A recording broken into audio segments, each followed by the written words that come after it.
Tu crois, tu verras la gloire de Dieu. Si tu crois, dis à quelqu'un qui est à côté de toi, que si tu crois, tu verras la gloire de Dieu. Dis à quelqu'un qui est à côté de toi, si tu crois, tu verras la gloire de Dieu. Je le rappelle encore dans les moments de combat. Je me rappelle encore dans les moments de troubles, de turbulence, des moments de chaos, des moments de guerre, des moments de cauchemar que j'étais en train de vivre. Je me rappelle de cette phrase. Jésus a dit au serviteur de faire ça. Si tu crois, tu verras la gloire de Dieu.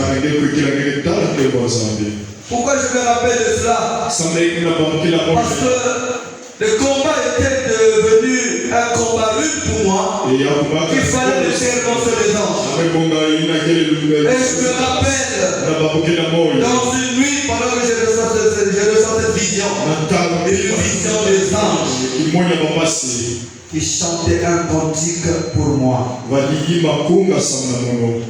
Des anges qui étaient comme qui avaient les mêmes figures. Très beau. Ils chantaient un cantique. Je n'ai jamais écouté ces voix sur la terre. Si tu crois en Jésus-Christ, tu verras la gloire de Dieu. Si tu crois en Jésus-Christ, tu verras la gloire de Dieu. Tu verras la gloire de Dieu. Tu verras la gloire de Dieu. Donc les anges chantaient. Ce cantique, je me suis réveillé et ça m'a fortifié. Pourquoi? Parce que ces anges disaient dans le cantique que si je croyais, je verrais la gloire de Dieu dans tout ce que j'étais en train de dire. Les amis, les anges sont des êtres spirituels qui sont à notre service. Qui travaillent pour nous. Ce sont nos serviteurs. Alléluia. Et donc, nous voici devant cette histoire. Nous avons commencé par l'histoire de Jean-Baptiste. Jean-Baptiste, qui est le persécuteur de celui qui a précédé Jésus. Jean-Baptiste, qui est venu pour annoncer la repentance. C'est lui qui criait dans le désert en disant répondez-vous car le royaume de Dieu est proche. C'est un nom pieux. C'est un nom intègre. C'est un nom qui craignait Dieu. C'est un nom qui vraiment vivait dans l'honnêteté. C'est un nom qui prophétisait, qui disait la vérité. Là où il faut dire la vérité. Qui parlait de Dieu. Qui parlait de Jésus-Christ. Jean-Baptiste parlait du royaume de Dieu. Il disait que le royaume de Dieu est proche. Répondez-vous.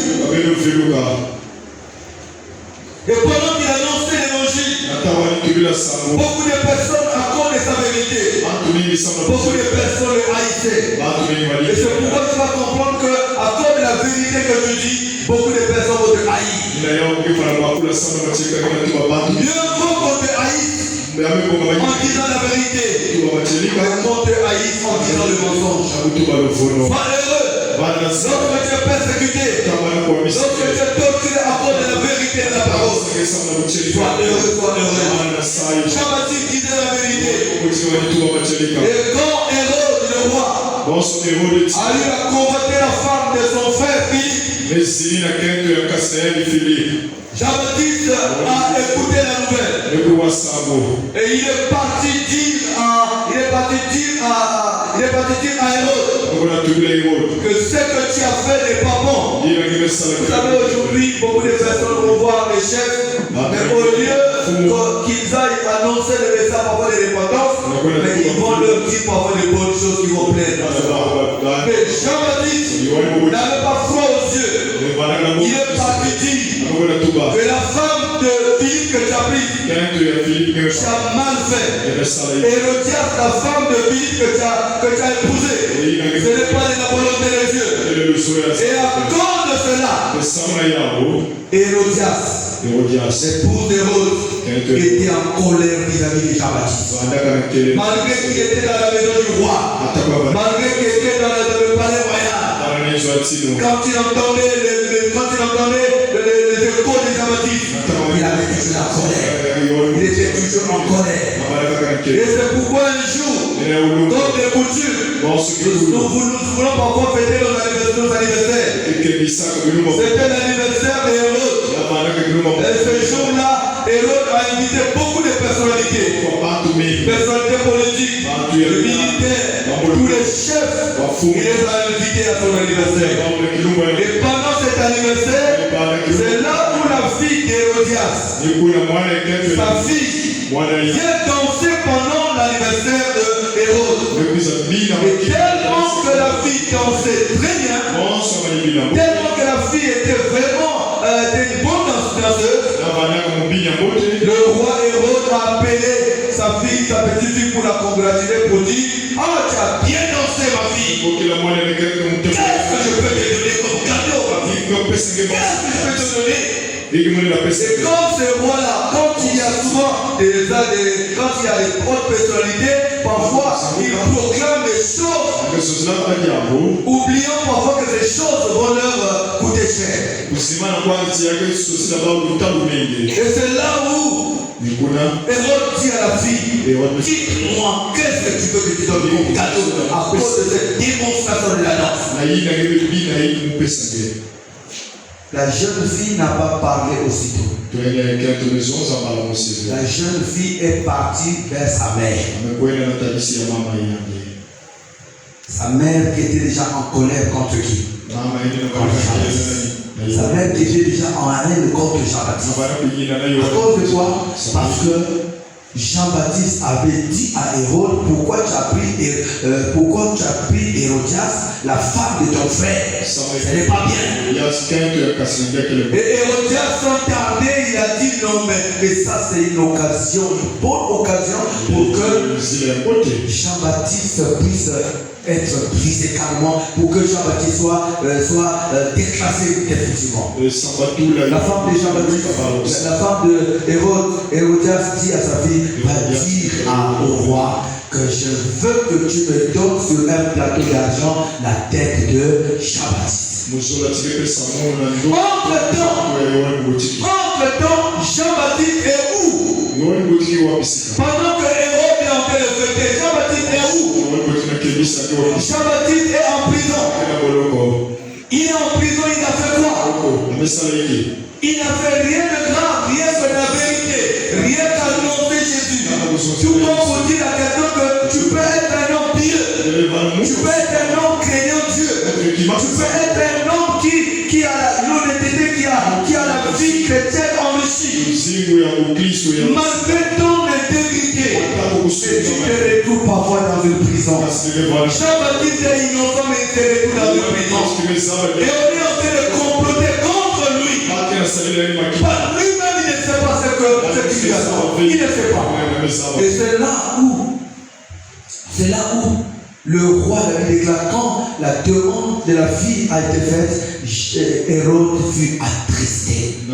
Pourquoi il était attristé? Mais c'est à cause du bien, à cause de l'honnêteté, à cause de la grandeur, à cause de la gloire, à cause de l'atmosphère de gloire qui était dans Jean-Baptiste. Jean-Baptiste, bien-aimé, ne faisait rien de mal.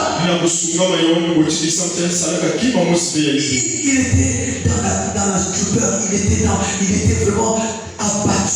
Il dit: mais donc c'est comme quelqu'un qu'on a giflé, c'est comme quelqu'un qu'on a arrêté. Mais comme il avait prêté serment et devant tout le monde, il ne pouvait plus rien. Il appelle l'un des gardes. Il dit: allez là-bas. Allez-y dans la prison.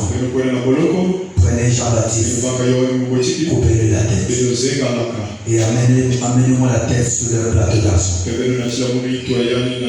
Le gardien est parti. Le gardien est parti. Il a coupé la tête. Et on a amené la tête de Jean-Baptiste devant le roi. La fille a pris donc la tête de Jean-Baptiste, a donné au roi. Et ce qui s'en est suivi, c'est que cette tête s'est retrouvée entre les mains de Hérodias. Le sort de Jean-Baptiste était réglé. Combien de personnes aujourd'hui sont persécutées à cause de la justice? Combien de personnes aujourd'hui dans nos familles sont combattues à cause du nom de Jésus? Combien de personnes aujourd'hui sont combattues rien que du fait qu'il a accepté le Dieu du pasteur? Sois heureux lorsqu'on vous persécutera à cause du nom de Jésus. Il est clair que votre héritage sera grand. Héritez le royaume de Dieu. Est-ce que vous pouvez acclamer très fort?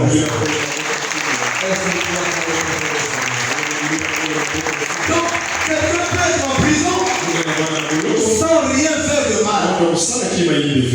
Et quelqu'un aussi peut être en prison lorsqu'il a commis de mal.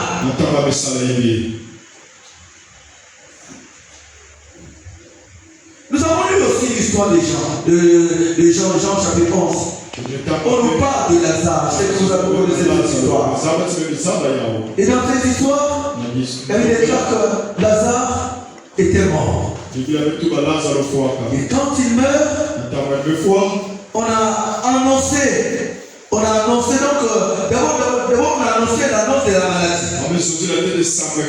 Marthe et Marie ont envoyé des gens vers Jésus pour dire, allez à Bethanie parce que ton frère Lazare est malade.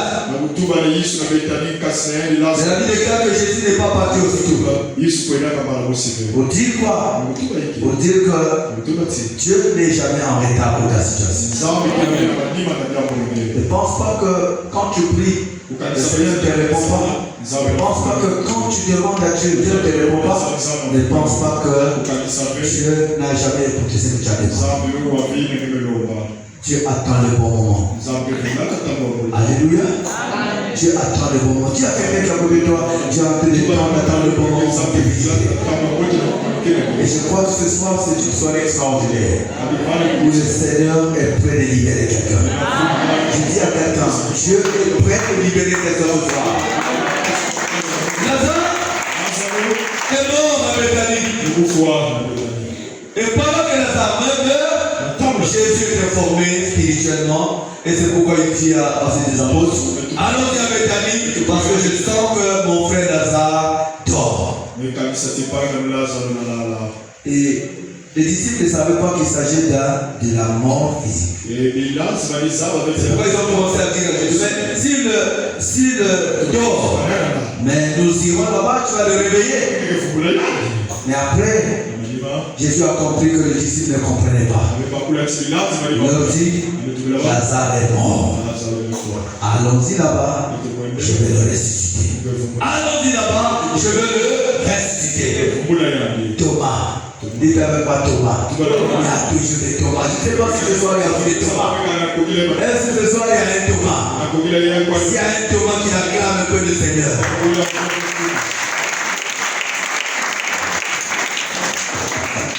Alléluia. Alléluia. Est-ce que vous savez pour qui vous avez acclamé? J'ai posé la question s'il y avait un Thomas. Thomas, c'est celui qui doute. Thomas, c'est celui qui veut voir. Thomas, avant de croire, il faut qu'il toucher d'abord. Les Thomas, heureusement que les Thomas sont dehors là-bas dans l'autre ciel. Ce sont les dehors là-bas qui ont acclamé. Alléluia. Oh, alléluia. Thomas a dit non, moi là. Allons-y. On va nous tuer tout ça. Il y a des personnes comme ça. Quand il faut s'engager dans les choses de Dieu, ils sont à côté pour dire, un côté c'est. Non. Il ne faut pas être comme Thomas. Thomas, c'est lui qui doute à tout moment. Il faut avoir la foi. F-O-I. F comme fermeté à la parole de Dieu. O comme obéissance à la parole de Dieu. I comme insensibilité aux situations négatives qui peuvent se présenter à toi. Je ferme. Tu obéis. Et tu es insensible. Tu vois les gens, le médecin dit tu vas mourir. Il te reste 2 jours. Mais tu dis non. Je ne mourrai pas. Je vivrai. Et je raconterai les œuvres de l'Éternel. Est-ce que quelqu'un m'entend ce soir?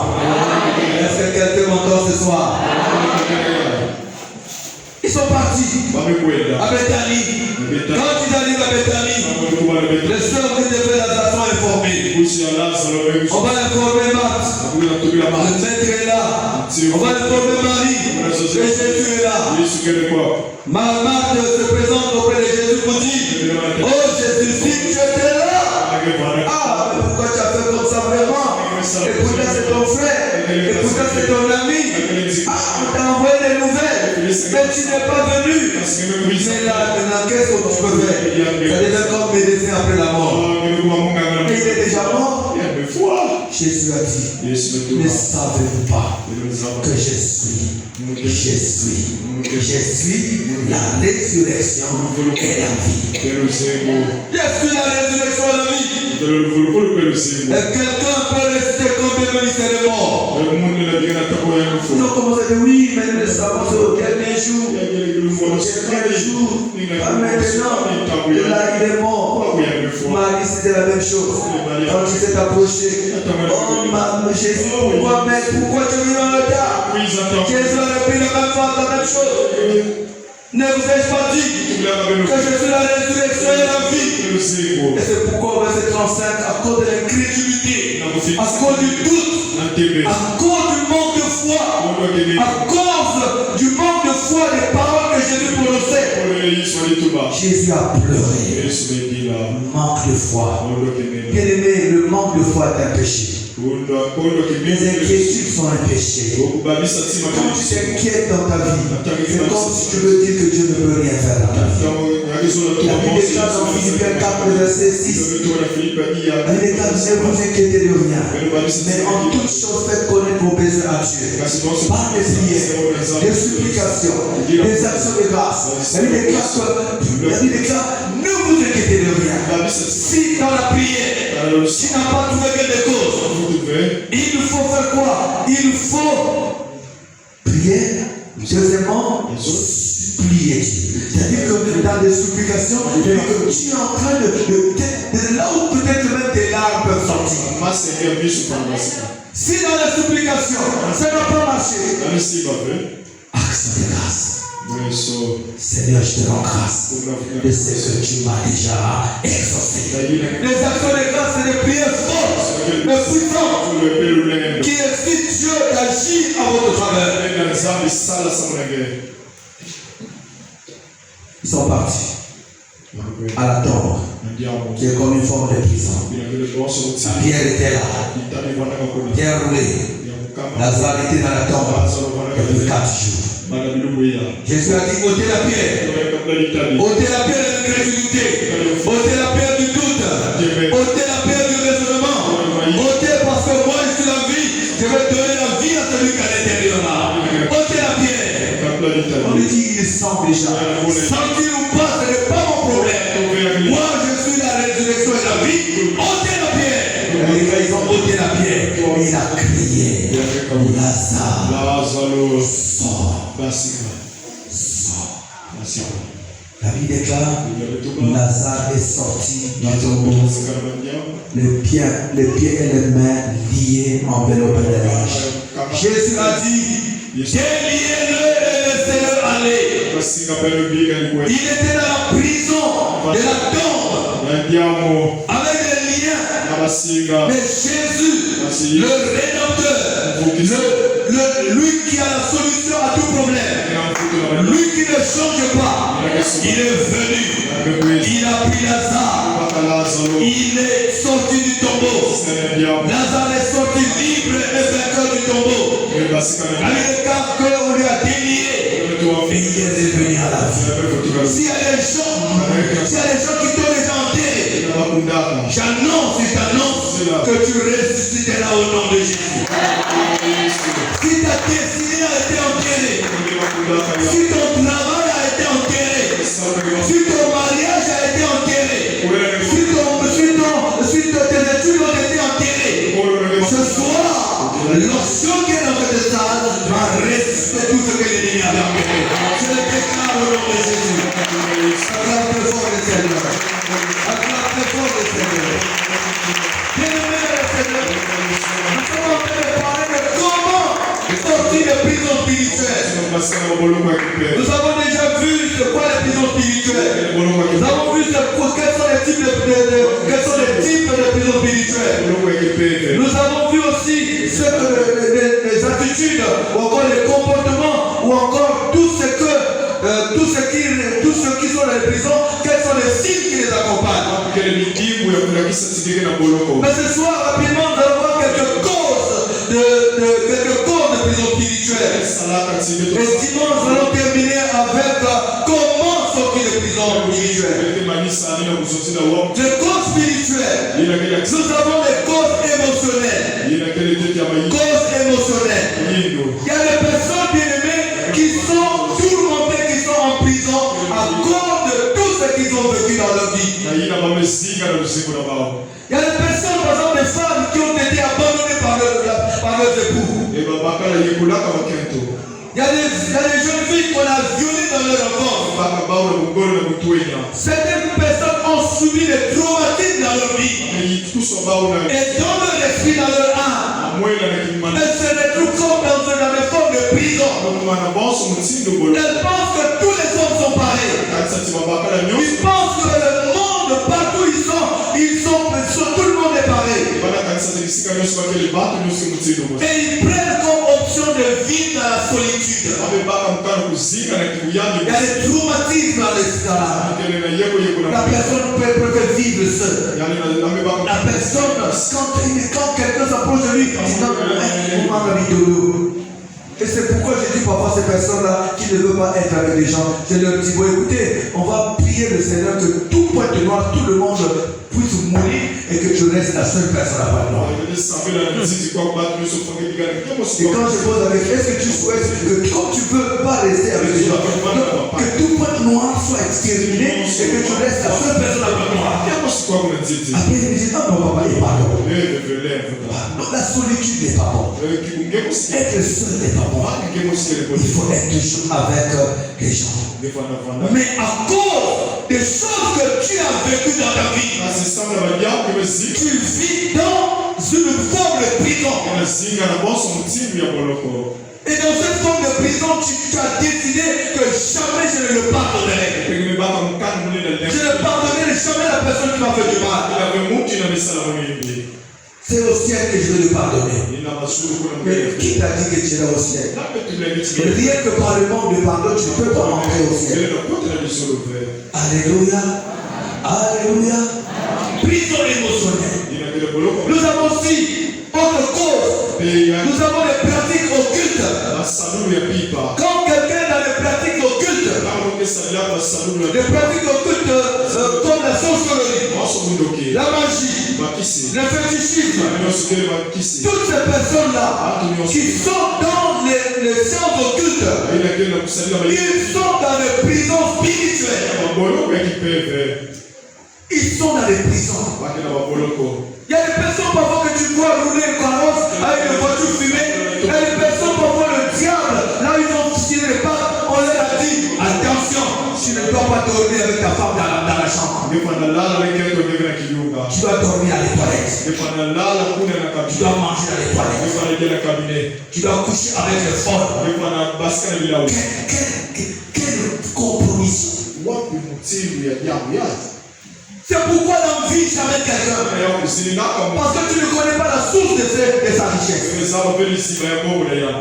La Bible déclare dans Exode 20, le verset 1 jusqu'au verset 5. Là on parle de 10 commandements. Dans les 10 commandements,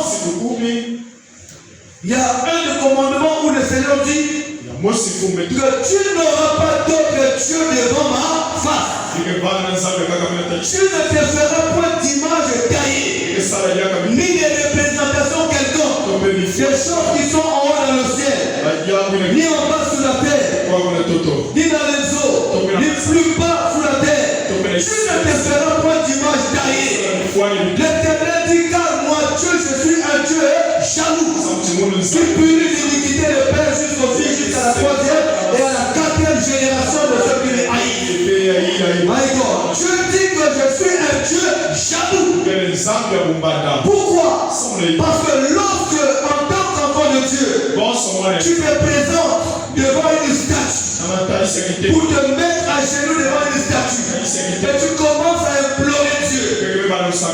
Tu es devant un être spirituel qui est bien façonné. C'est parfois la tête qui est bien sculptée, une tête qui a bien été façonnée, qu'on a fait entrer dans le four, qu'on a embelli. On lui donne même le nom. Mais tu vas t'agenouiller. Bien-aimé, je vais te rassurer. Je vais te confirmer que ces êtres spirituels, que ces statues ont des yeux, mais des yeux qui ne voient pas. Ces statues ont des mains, mais les mains qui ne peuvent même pas descendre. Ces statues ont des pieds qui ne peuvent même pas marcher. De génération en génération, ces statues resteront statues, resteront stables, resteront sur place, ne peuvent pas bouger. Et c'est pourquoi Dieu dit que je suis un Dieu jaloux. Je ne veux pas que vos genoux puissent fléchir devant ces statues. Il veut que la gloire revienne à l'Éternel. Dieu nous juge. Dieu, parfois, beaucoup de personnes sont parties en prison spirituelle à cause du fait qu'ils ont adoré les idoles. Que quelqu'un puisse me donner un bon amen. Nous avons aussi autre cause. Donc, quand tu te mets à genoux, il y a des personnes qui sont en prison spirituelle à cause du fait qu'il est entré d'adorer des choses qu'il ne faut pas adorer. Les fausses religions. Bien-aimés dans le Seigneur. Généralement dans la religion, il y a ce qu'on appelle l'esprit guide. Vous adorez parfois quelqu'un qui est né en 1900 et quelques. Mais vous dites que c'est lui qui est Dieu, qui a créé le ciel et la terre. Non. Cela peut te conduire à être dans une prison spirituelle. Tu es dans une église, tu es dans une semblante d'église, mais tu es dans une prison spirituelle. Parce que la Bible déclare que sous la terre, dans le ciel, sous la terre, il y a un seul nom par lequel l'homme peut être sauvé. C'est le nom de Jésus. Entre le ciel et la terre, il y a un seul pont. Et le pont, c'est la croix de Jésus. Jésus est le chemin. Le chemin, il est défini. Ce n'est pas un chemin, mais il est le chemin, la vérité et la vie. Et nul ne vient au Père que par lui. Alléluia. Acclamons très fort le Seigneur.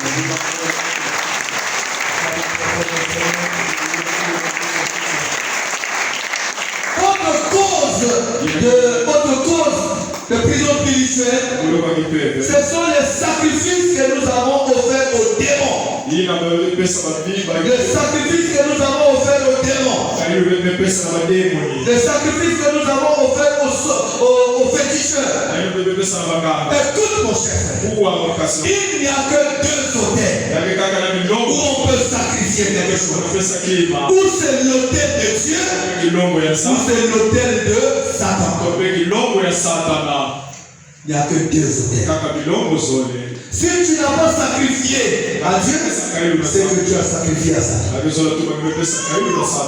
C'est pourquoi dans l'histoire d'Élie et les 450 prophètes de Baal, il y avait deux autels. Et il dit, je sais que ce Dieu-là que nous prions se manifeste par le feu.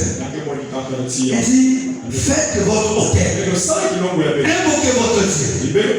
Et je sais que le Dieu qui répondra par le feu, c'est celui-là qui sera le véritable Dieu. La Bible déclare, les 450 prophètes étaient là, en train de faire leur sacrifice. Ils se sont fait des scarifications, des incisions, le sang a coulé. Mais la Bible déclare, du matin jusqu'à midi, il n'y a eu aucun bruit. Rien. Élie a dit, maintenant enlevez vos histoires. La Bible déclare, il a réparti un autre autel. Et il a fait appel à ses anciens, dit, donnez-moi 12 pierres. L'image de toutes les tribus d'Israël. Il a placé les pierres. Et après il a placé l'offrande. Et après il a dit, apportez-moi l'eau. Ils ont ramassé l'eau. Apportez-moi une seconde fois l'eau. Ils ont ramassé l'eau. Les 450 prophètes devant l'Éternel regardaient les nous sommes d'abord rien fait. Et puis lui, mais il ne savait pas que tout était prophétique. Alléluia. Il ne savait pas que l'eau c'est la parole. Et la parole de Dieu devrait créer un miracle. Alléluia. Et il nous l'a renversé. Mais ce petit couloir autour de l'autel. Remplissez d'eau. La Bible est là. Au moment de la présentation de l'offrande, le feu est tombé sur l'autel, a consumé l'holocauste, a consumé l'eau. Et la Bible déclare que tous ont commencé à crier que le Dieu de l'Élie, celui de véritable Dieu, le Dieu de l'Élie, celui de véritable Dieu. On a fait quoi? Saisissez les prophètes de Baal. Ce sont des menteurs. Beaucoup de prophètes de Baal sont dans cette vie de pointe noire. Beaucoup de prophètes de Baal sont dans la vie qui sont en train de diviser des familles entières. Tu vas quelque part, on va te dire, l'homme là que tu as là, ce n'est pas lui. Et quand on te dit ce n'est pas lui, on a préparé un autre prophète qui est ensemble dans cette maison-là, qui va être dans ton mari. C'est les menteurs. C'est les menteurs. Ne les suivez pas. Ne les suivez pas. Ils vont vous dire que d'abord l'aventure. Deux hôtels qu'il faut honorer. Parmi ces deux hôtels, il y a qu'un hôtel qu'il faut honorer. En tant qu'enfant de Dieu, c'est l'hôtel de Dieu. Écoute, mes amis, dans l'hôtel de Dieu, c'est là où on nous demande d'apporter les offrandes. Pourquoi apporter les offrandes? Et dans la maison de Dieu, il y a beaucoup de personnes.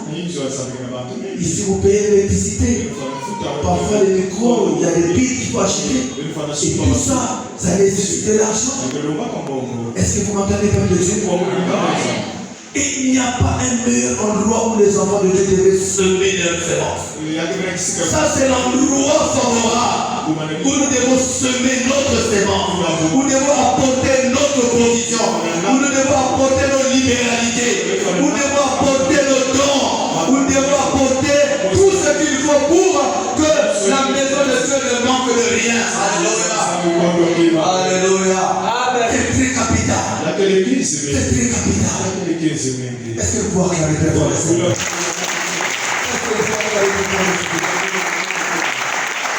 Donc ce soir, il va prendre à semer. La Bible déclare que celui qui sème peu, moissonnera peu. Celui qui sème abondamment, moissonnera abondamment. La Bible déclare que celui qui donne le fasse librement. Libéralement. Car Dieu aime celui qui donne avec tristesse. Amen. Il faut me suivre. Car Dieu aime celui qui donne avec Dieu aime celui qui donne avec Dieu aime celui qui donne avec joie.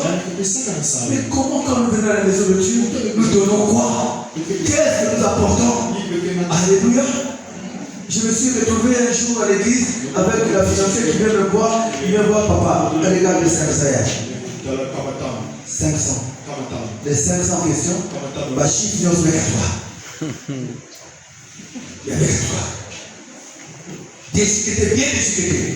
Quand j'ai imaginé que le Sénégalais dans le quartier a révélé ça.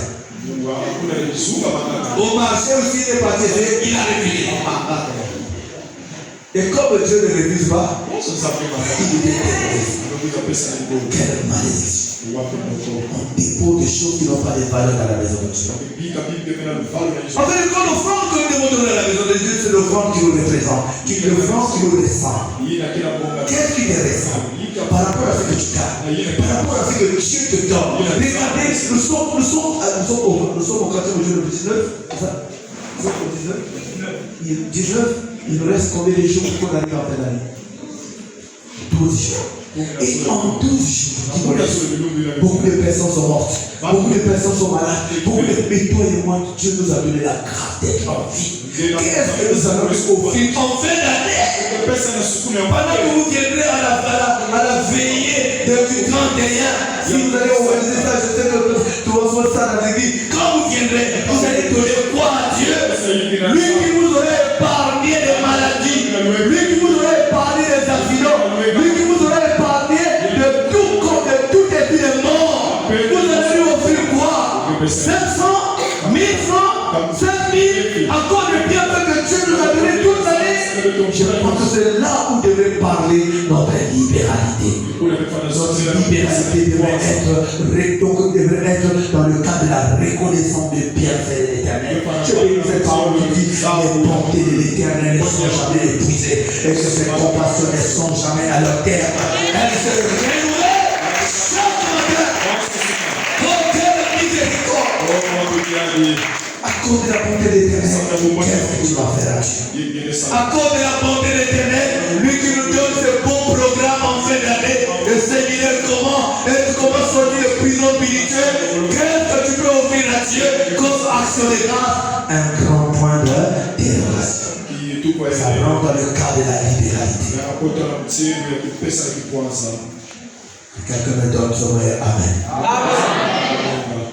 Autre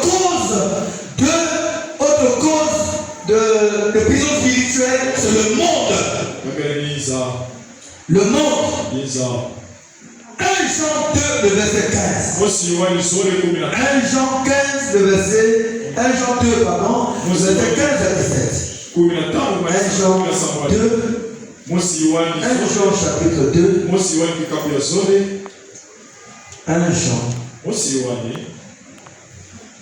Jean 2, à partir du verset 15. Écoutez ce que Dieu dit. 1 Jean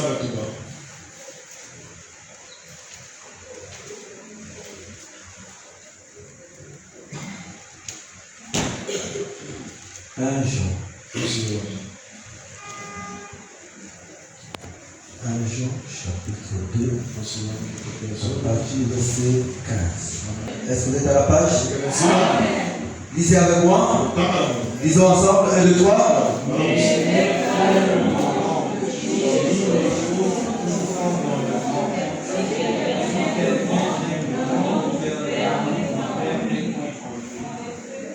Car tout ce qui est dans le monde, la convoitise de la chair, la convoitise des yeux et l'orgueil de la vie ne vient point du Père, mais vient du monde. Alléluia. N'aimez pas le monde ni les choses qui sont dans le monde. Celui qui aime le monde, l'amour du Père n'est pas en lui. Car tout ce qui est dans le monde, la convoitise de la chair, la convoitise des yeux et l'orgueil de la vie ne vient pas du Père, mais du monde. Mais le monde passe, et sa convoitise aussi. Mais celui qui fait la volonté de Dieu demeure éternellement. Alléluia. Amen. Le monde, c'est une grande prison.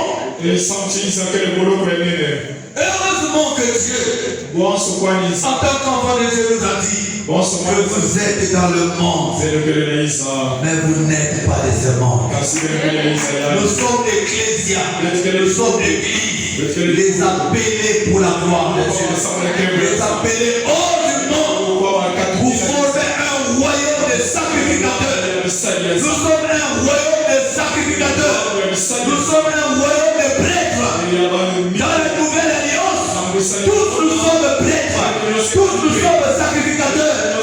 Dans l'ancienne alliance, il y avait une catégorie de personnes pour entrer dans le lieu très saint, pour offrir, pour adorer. Et il le faisait une fois l'année. Mais dans la nouvelle alliance, quand Jésus est mort sur la croix du Calvaire, la Bible déclare que le rideau qui séparait le lieu saint du lieu très saint était fendu en deux. Ça s'était tiré. Et dans le lieu très saint, il y avait ce qu'on appelle l'arche de l'alliance. L'arche de l'alliance représentant la présence de Dieu. Et maintenant, il suffit que quelqu'un engagé dans le Seigneur, avec un cœur pur, il peut s'approcher de la table du Seigneur, de la présence de Dieu, librement. Nous avons l'accès libre auprès du Père. Si nous nous concentrons, pas dans la distraction, pas dans les choses négatives, pas à gauche, pas à droite, mais nous concentrons dans la présence de Dieu, nous avons l'accès libre auprès du Père. Et nous pouvons lui parler comme un père parle à son fils, comme un fils parle à son père. Le monde, la convoitise de Dieu, la convoitise de la chair, la Bible déclare que ceux qui sont dans ça, ils ne sont pas quoi? Ils sont dans le monde. Et la Bible déclare n'aimez pas le monde. Et c'est lui qui vient dans le monde, qui fait la convoitise des yeux, convoitise de la chair, l'ordre de la vie, et déclare n'aime point. Toutes ces choses ne viennent pas du Père, mais ces choses viennent du monde. Et quand on parle du monde, ça vient du diable. Regarde comment le monde est en train de nous détruire. Regarde nos yeux, nos enfants aujourd'hui. Quand tu poses la question, 1 plus 1 combien? Il réfléchit. 1 plus 1, un bâtonnet plus un bâtonnet. Il a fait réfléchir. Alors qu'à l'époque, c'était automatique. C'était automatique. Aujourd'hui, tout c'est que la personne, il pense que l'enfant ne pense pas le péché. Pourquoi? Parce que dans la tête, c'est des zigzags, des décès animés là, des décès animés. Chaque fois, bien aimé, regardez combien la télévision, le téléphone est en train de nous occuper. Le TikTok est en train de nous occuper. L'Instagram, le chat, je m'étais pas dit, il y a beaucoup de choses, beaucoup d'applications aujourd'hui où pratiquement, sur ma tête, il y a des personnes parfois, tu le vois la journée, ma mise que vous vivez, ma vie pense que où tu as ça veut dire la pipa. Oh, que toute la nuit, il n'a été que changer ça. Il passe là, il passe là, il passe à TikTok, il passe. Donc, le matin, toute la nuit, et le matin, ma mise sur le vivre. Ce n'est pas la vie de prière. Que Dieu nous aide. Amen. Que Dieu nous aide. Amen. Que Dieu nous aide à nous livrer, à nous libérer. Quand je me parle sur moi-même. Amen. Parce qu'aujourd'hui, Internet, bien-aimé, nous sommes même quand vous voyez les téléphones là. Mais quand vous voyez les téléphones là, vous le voyez, vous imaginez que même les chiffres là, quand vous partez en diagonale comme ça, en horizontal, en vertical, quand vous avez fait le calcul, 6, 1, 6, quand tu fais aussi comme ça, 6, donc partout c'est 666. C'est-à-dire que nous témoignons avec nous la marque aussi de la bête, sans pourtant le savoir. C'est pourquoi, bien aimé, que le téléphone ne soit pas un objet qui va arrêter la présence de Dieu dans ta vie. Que le téléphone ne t'empêche pas de prier Dieu. Surtout les hommes, les femmes. Il suffit que le téléphone sonne. Le téléphone est monsieur sonne. Pourquoi tu as peur, papa? Pourquoi tu as peur? Surtout comme ça, c'est le jour où tu le fais. Pèse les frères. Mais qu'est-ce qui est caché là? Quel problème dans le téléphone? Et pour toi, maman, pourquoi tu es allergique quand le téléphone ne te sonne? Pourquoi tu es allergique? C'est comme si tu me fous là. On me fait la tia. Il y a bien. Après, on me fait la masse de ta tia. Le téléphone ne se téléphone, il n'y a pas de sonner. Pourquoi tu tu es allergique, faites l'exercice, papa. Donne ton téléphone à ta femme toute la journée. Maman, donne ton téléphone à ton mari toute la journée. Pour que vous sachiez réellement que ça va rien. Voilà. Je vais terminer.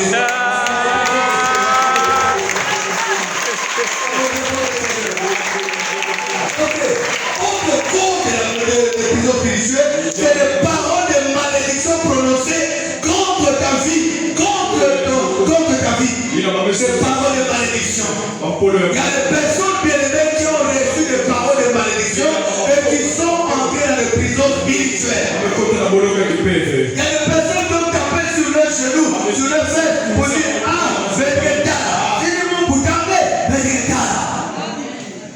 parole de malédiction. Et ces paroles de malédiction, on doit faire entrer dans la prison. Mais ce soir, nous sommes là pour élever Dieu, pour glorifier Dieu, pour élever le corps de l'Éternel. La Bible déclare que Dieu anéantit les projets de nos ennemis et leur main ne peut les accomplir. Ce soir, nous allons prier, nous allons élever le corps de l'Éternel, nous allons prier intensement, nous allons prier afin que tout ce qui est malédiction, tout ce qui est opprobre. Excusez-moi, vraiment parfois. Je vais un peu trop vite, pardonne-moi. Alléluia. Tout ce qui est opprobre, tout ce qui est marchand, tout ce qui est prison. Écoutez, au nom de Jésus, moi je crois de tout mon cœur que ces choses là vont s'arrêter dans mon cœur. Tout simplement de croire. Moi déjà je crois. Je vois quand on prie, les choses ne feront plus les mains. Les choses vont changer. Une nouvelle part de ton histoire va se réécrire aujourd'hui. Au nom de Jésus, nous allons prier les Seigneur.